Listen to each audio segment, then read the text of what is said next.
Hello my dear friends, welcome to movie Hunter YouTube channel. So friends, আজকে একটি আসন্ন Hindi movie নিয়ে আলোচনা করব, যেটি হচ্ছে আলফা। মুভিটি পরিচালনা করেছেন সিদ রায়ওয়াল এবং প্রধান চরিত্রে অভিনয় করেছেন আলিয়া ভাট, সারভারি ওয়াগ, ববি দেওয়াল, অনিল কাপুর আর মাধবন। সো ফ্রেন্ডস, একটি কাল্পনিক গল্প তোমাদের সামনে উপস্থাপন করছি। Let's start. ভারতের গোপন গোয়েন্দা সংস্থার এক অতি গোপন প্রকল্পের নাম ছিল আলফা।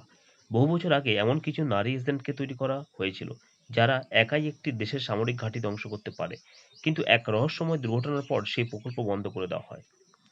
বর্তমানে বর্তমান সময়ে বিশ্বের বিভিন্ন দেশে ভারতীয় বিজ্ঞানী ও সামরিক কর্মকর্তাদের একে একে হত্যা করা শুরু হয়। কোনো প্রমাণ নেই, কোনো সাক্ষী নেই, শুধু প্রতিটি হত্যাস্থলে একটি অদ্ভুত চিহ্ন পাওয়া যায়, গড়িকক্ষর আলফা। রয়ের প্রধান কর্নেল বিক্রান্ত কৌল বুঝতে পারেন বহু বছর আগে হারিয়ে যাওয়া আলফা প্রোগ্রাম আবার সক্রিয় হয়েছে। এই মিশনের জন্য ডাকা হয় দুই দুর্ধর্ষ নারী এজেন্টকে। একজন অত্যন্ত ঠান্ডা মাথার এবং মারাত্মক দক্ষ যোদ্ধা যার নাম আরজা সেন।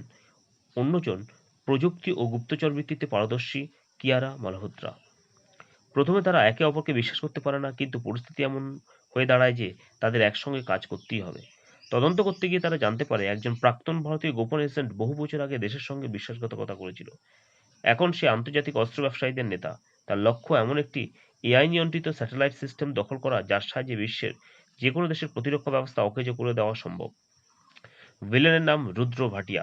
সে বিশ্বাস করে পৃথিবীতে শাসন করার জন্য গণতন্ত্র নয়, ভয় সবচেয়ে বড় অস্ত্র। রুদ্র জানায় আরজা ও কিয়ারার জন্মের সঙ্গে আলফা প্রোগ্রামের সম্পর্ক রয়েছে। ছোটবেলায় তাদের গোপনে প্রশিক্ষণ দেওয়া শুরু হয়েছিল, কিন্তু তাদের স্মৃতি মুছে ফেলা হয়। এই সত্য জানার পর আরজা মানসিকভাবে ভেঙে পড়ে। সে ভাবতে পারে সে কি সত্যি নিজের ইচ্ছে দেশের জন্য লড়ছে, নাকি তাকে একটি অস্ত্র হিসাবে তৈরি করা হয়েছে। এদিকে রুদ্র একের পর এক হামলা চালিয়ে ভারতের গুরুত্বপূর্ণ সামরিক ঘাঁটি ধ্বংস করতে থাকে। আরজা ও ক্লিয়ারা স্পেন, তুরস্ক, কাশ্মীর এবং বোম্বাই জুড়ে এক বিপজ্জনক অভিযানে নামে। ট্রেনের ছাদে মারামারি, বরফের ঢাকা পাহাড়ের বন্দুকযুদ্ধ, আকাশপথে হেলিকপ্টার চেজ প্রভৃতি প্রতিটি মিশন আগের চেয়ে আরও কঠিন হয়ে ওঠে। একসময় তারা আবিষ্কার করে যে রুদ্রের আসল লক্ষ্য দিল্লিতে আয়োজিত একটি আন্তর্জাতিক নিরাপত্তা সম্মেলন, যেখানে বিশ্বের বহু দেশের প্রতিনিধিরা উপস্থিত থাকবে। রুদ্রের পরিকল্পনা হলো সম্মেলনের সময় স্যাটেলাইট হ্যাক করে সব দেশের প্রতিরক্ষা ব্যবস্থা বিকল করে দেওয়া। আরজা ও কিয়ারা শেষ মুহূর্তে রুদ্রের গোপন ঘাঁটি নিয়ে পৌঁছে যায়, কিন্তু সেখানে তাদের জন্য অপেক্ষা করছিল আরও বড় চমক। রুদ্র জানায় আলফা প্রোগ্রামের প্রকৃত যিনি এখন ক্ষমতার কেন্দ্রে রয়েছেন, তিনি দেশপ্রেমের আড়ালে ব্যক্তিগত ক্ষমতা বাড়ানোর জন্য এই প্রকল্প তৈরি করেছিলেন। লড়াই শুরু হয় একটি বিশাল ভূগর্ভস্থ কমান্ড সেন্টারে।